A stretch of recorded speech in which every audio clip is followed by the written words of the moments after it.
terlibat dalam proses pelaksanaan program sekolah penggerak, yaitu peran pelatih ahli. Secara teknis, pendaftaran pelatih ahli dengan kepala sekolah itu tidak berbeda. Jadi yang tadi disampaikan oleh Pak Nasir untuk pendaftaran kepala sekolah itu juga berlaku untuk pelatih ahli. Bagaimana mekanisme pendaftarannya, kaitannya dengan Dapodik, kaitannya dengan Pendik untuk pengawas, pengisian CV, pengisian esai, kirim berkas itu sama. Yang membedakan adalah item-item atau poin-poin pada saat pengisian CV dan juga pengisian esai. Hanya itu bedanya. Langkah-langkahnya sama. Tadi yang mulai dari pendaftaran, mengisi CV, mengisi esai sampai dengan kirim berkas itu sama. Hanya poin-poin di dalamnya saja. Tentunya kan kalau misalkan tadi kepala sekolah, untuk pengisian CV yang dilakukan itu misalkan pengalaman misalkan berorganisasi, ya pengalaman berorganisasi beda dengan pelatih ahli. Karena tujuannya beda, peran pada saat pelaksananya berbeda, tentunya poinnya berbeda. Misalkan untuk pelatih ahli ada pengisian untuk pengalaman melakukan pendampingan. Karena pelatih ahli kan nanti pada saat pelaksanaan akan mendampingi kepala-kepala sekolah di lapangan secara langsung. Nah, kemudian yang membedakan adalah di pelatih ahli ini ada banyak unsur, ya ada banyak unsur atau ada banyak kriteria dari sumber data yang digunakan. Kalau untuk kepala sekolah tadi jelas sumber datanya hanya satu, tidak Dapodik. Perannya yang mendaftar hanya satu, kepala sekolah. Nah, untuk unsur pelatih ahli ini ada banyak unsur ya yang bisa dipilih atau yang bisa melakukan pendaftaran. Ada dua jenis unsur yang kalau kita pisahkan berdasarkan kategori di sini adalah pemegang akun SIMPEK HB dan juga unsur umum. Apa yang dimaksud dengan pemegang akun SIMPEK HB? Nah, ini juga nanti akan ada kaitannya dengan mungkin fungsi Bapak dan Ibu di Dinas Pendidikan atau nanti bisa disampaikan ke operator. Jadi, pelatih-pelatih ahli pemegang akun SIMPEK HB ini adalah mereka yang datanya diambil dari data Dapodik dan juga data SIM Pendik. Siapa saja mereka? Pertama, ada kepala sekolah. Kepala sekolah selain menjadi peserta, juga bisa menjadi pelatih ahli. Ya, tapi ya Bapak dan Ibu, bisa kami sarankan kalau misalkan ada kepala sekolah mereka ingin mendaftar sebagai pelatih ahli, bisa disarankan dulu mendaftar sebagai kepala sekolah atau peserta. Kenapa? Kalau kepala sekolah mendaftar sebagai pelatih ahli, ya jadwalnya lumayan padat pelatih ahli. Jadwalnya lumayan padat. Ada kunjungan ke sekolah A, kunjungan ke sekolah B, ke sekolah C, dan itu dilakukan hampir tiap hari atau tiap minggu. Jadi jadwalnya cukup padat. Tapi kalau misalkan kepala sekolah tersebut mendaftar sebagai peserta, dia kan akan standby di sekolah untuk menerima kunjungan, bukan untuk melakukan kunjungan dalam rangka pendampingan. Kemudian unsur SIMPEK HB yang kedua, selain kepala sekolah itu adalah adanya guru. Ya, ada guru dan juga wakil kepala sekolah itu boleh mendaftar. Hanya saja Bapak dan Ibu, untuk kepala sekolah, guru itu dibatasi, ada kriteria tertentu. Jadi tidak semua kepala sekolah bisa mendaftar sebagai pelatih ahli. Ya karena untuk membatasi tadi ya antara peserta dengan pelatih ahli, tidak semua kepala sekolah bisa mendaftar sebagai pelatih ahli. Jadi mereka yang bisa mendaftar itu adalah yang memiliki kurikulum internasional, ya yang dikembangkan secara mandiri. Biasanya kepala sekolah tersebut itu sudah ada ya kategori atau kurikulumnya. Kemudian ada juga untuk Widya Iswara, Widya Prada, dan juga PTP. Itu adalah unsur-unsur yang daftar sebagai pelatih ahli dari akun SIMPEK HB.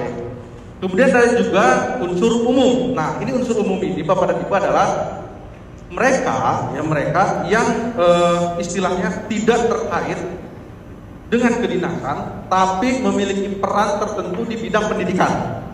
Contoh misalkan ada dosen, ada konsultan pendidikan, ada praktisi pendidikan, ataupun pensiunan kepala sekolah dan juga pensiunan widya iswara.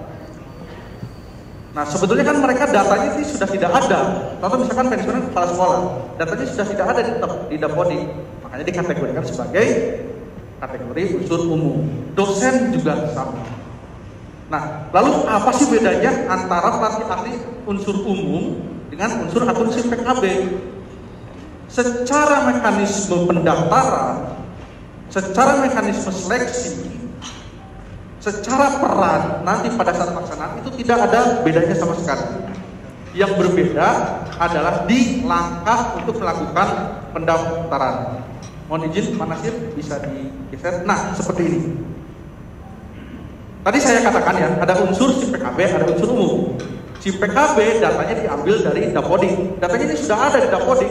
Nama, tempat, tanggal lahir, alamat, asal sekolah, kemudian apalagi usia ya, yang tadi yang usia dari tanggal lahir, kemudian pendidikan terakhirnya itu ada di Dapodik semua. Di Dapodik disinkronkan dengan SIM PKB sehingga kepala sekolah itu mendaftar dengan menggunakan nomor UKG.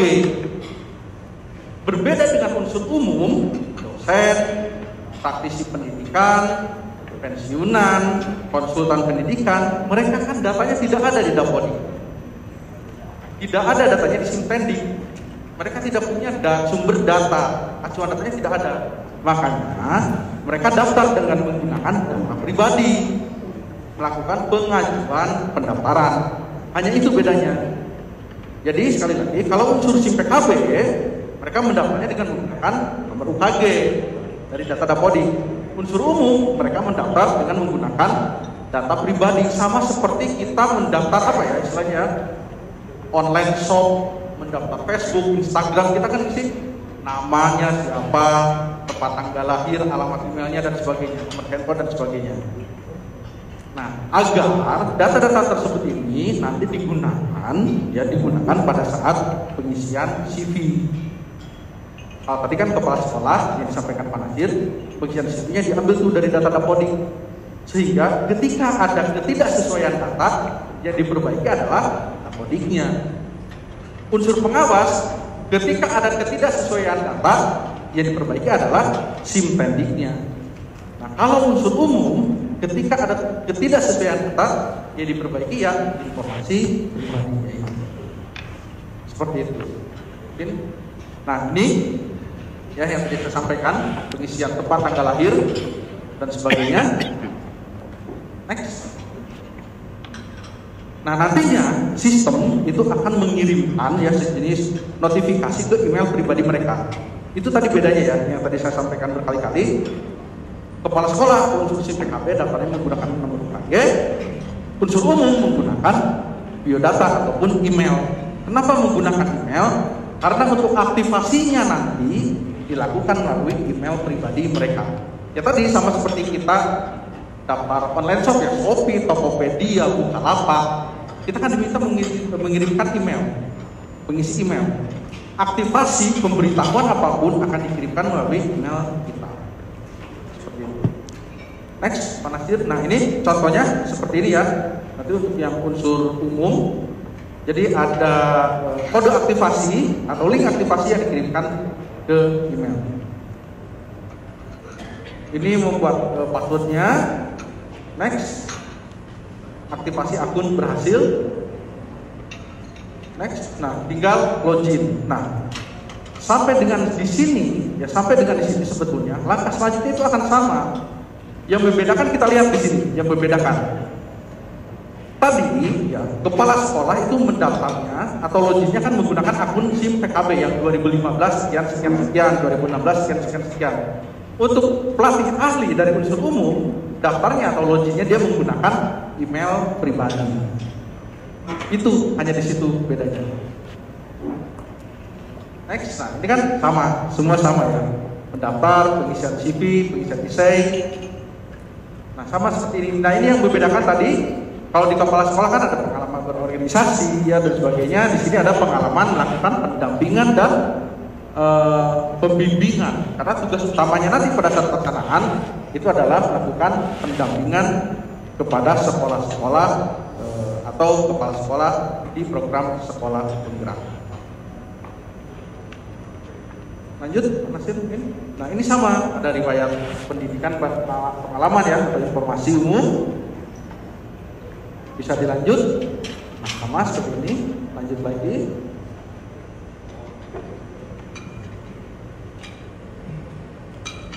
Ya, lanjut.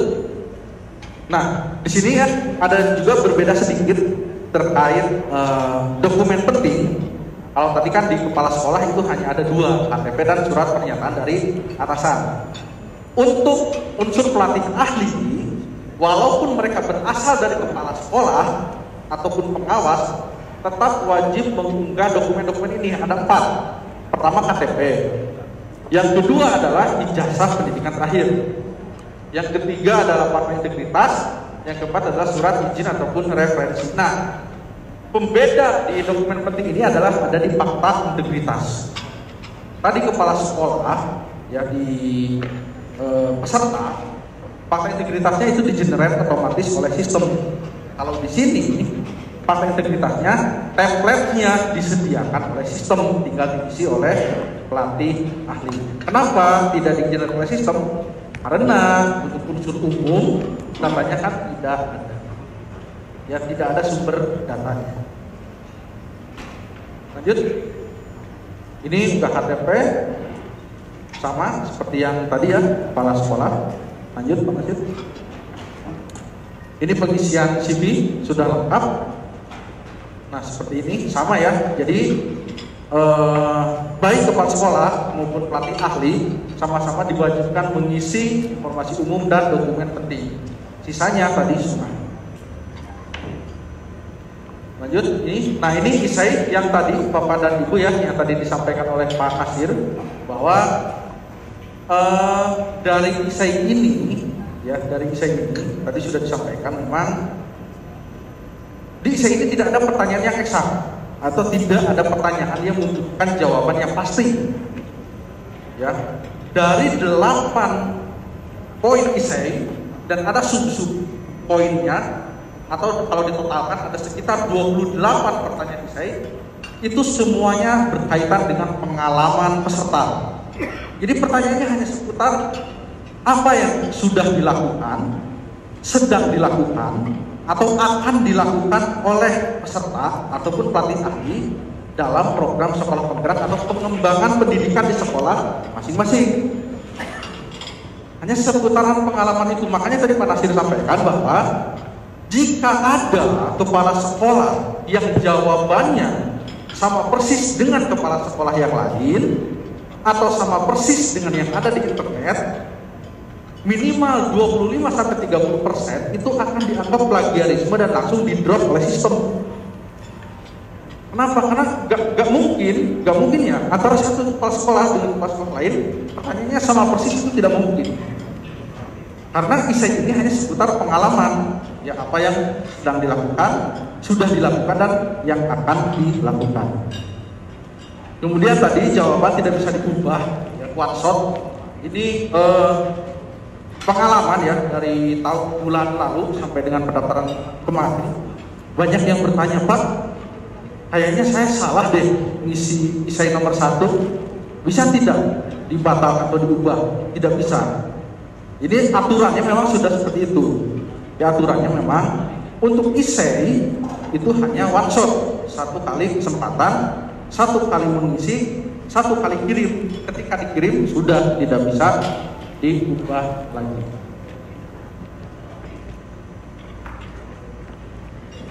Lanjut. Nah, ini seperti ini sama ya, seperti tadi, sama seperti kepala sekolah. Lanjut, Pak, boleh. Nah, ini yang tadi saya sampaikan juga Pak Nasir bahwa ada notifikasi di sistem. Sebetulnya ada notifikasi di sistem. Ya, ada notifikasi di sistem bahwa yakin enggak, ya istilahnya ya, yakin enggak Anda akan mengirim jawaban ini. muncul lagi kalimat berikutnya. Jawaban yang Anda kirim tidak bisa diubah atau direvisi kembali. Ya, jadi di sistem itu sebenarnya sudah dimunculkan di notifikasinya. Hati-hati, warning. Lanjut, lanjut, boleh. Nah, ini juga sama ya Bapak dan Ibu, baik pelatih ahli maupun kepala sekolah yang mungkin saya ingin menekankan ya, dan mungkin minta tolong juga kepada Bapak dan Ibu bahwa bisa disampaikan ya kepada Bapak dan Ibu kepala sekolah di daerah masing-masing, setelah mengisi CV, yang melengkapi CV dan melengkapi essay, peserta atau kepala sekolah wajib melakukan klik kirim berkas. Ya, wajib melakukan klik kirim berkas. Sampai dengan siang tadi, ya sampai dengan jam 12.00 dari sekitar 32.000 pendaftar, ya, dan 27.000 yang sudah melakukan konfirmasi pendaftaran, ada selisih, ya, ada selisih dari 27.000 tersebut. Yang sudah melakukan klik kirim berkas itu adalah 19.800 orang. Sisanya mereka bisa jadi sudah melengkapi CV, sudah melengkapi essay, tapi tidak klik kirim berkas.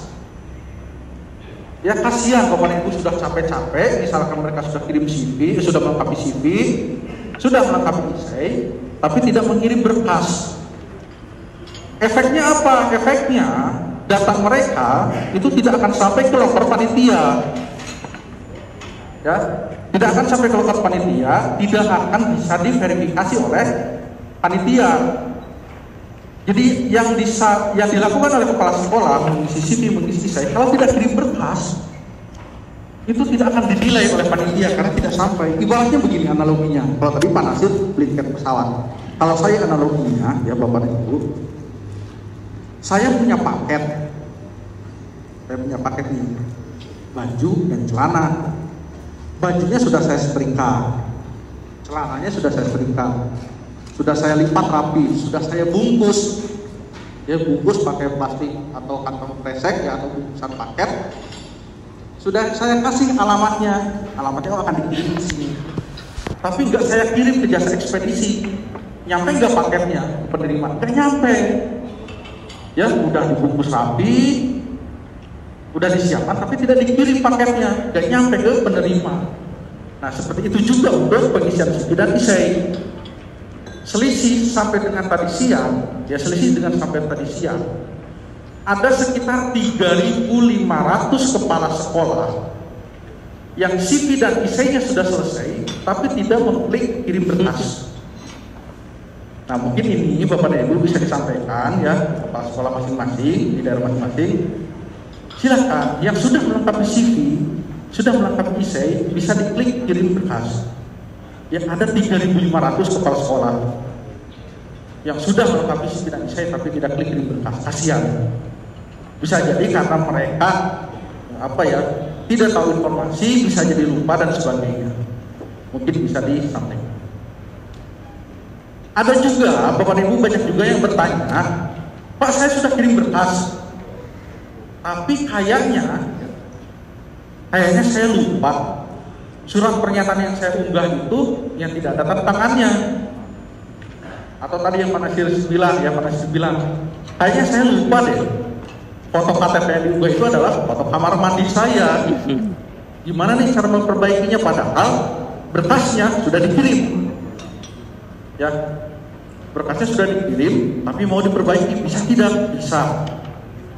Bisa dengan catatan belum dinilai atau belum di pick up atau belum diambil oleh panitia.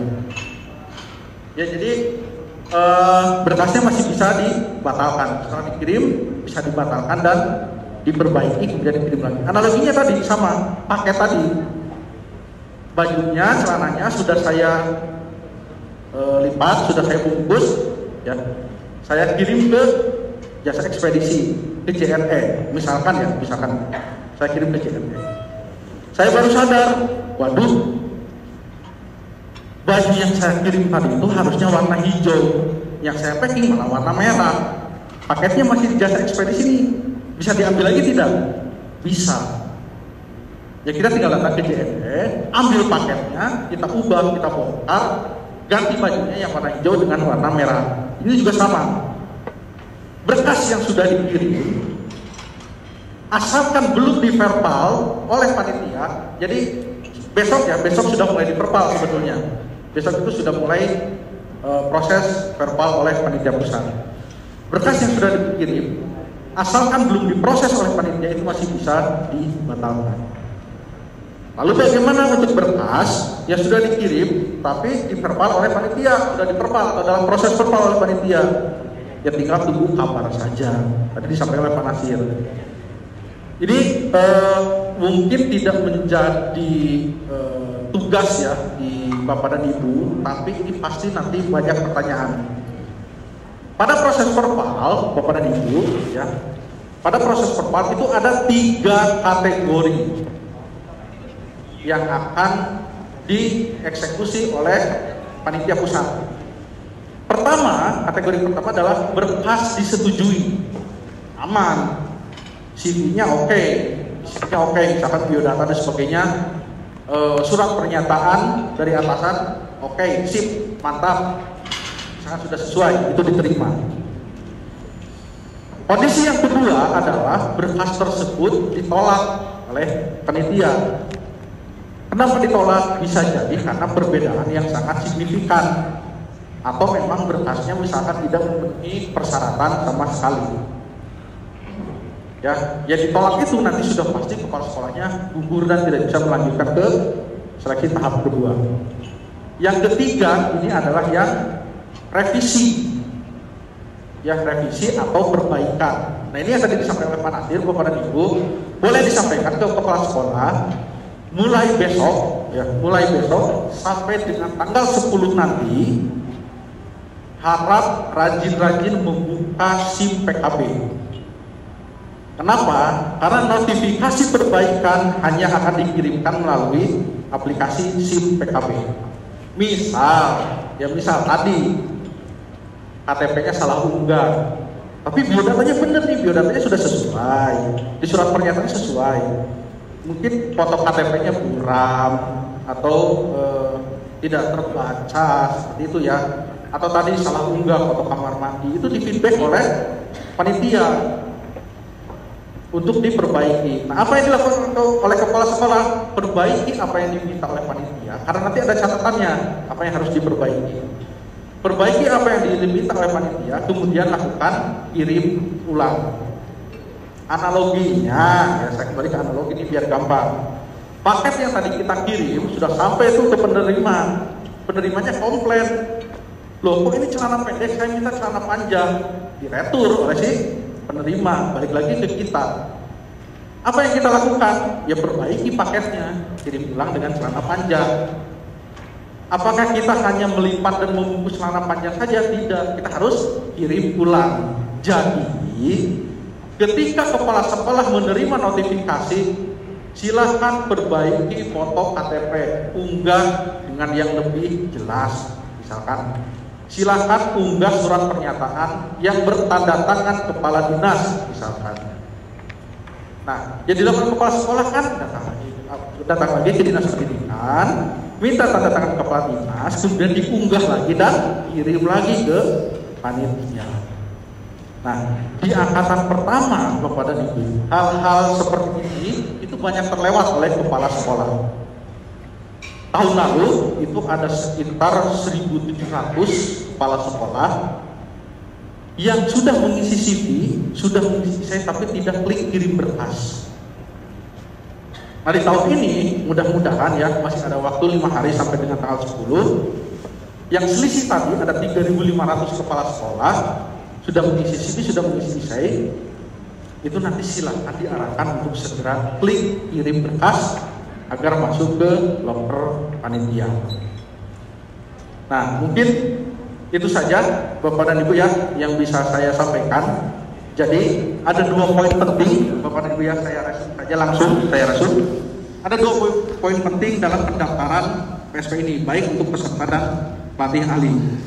Pertama, bagi kepala sekolah yang tidak bisa mendaftar dengan keterangan tidak menjabat sebagai kepala sekolah atau berada di luar daerah sasaran dan sebagainya, silakan perbaiki data dapodiknya.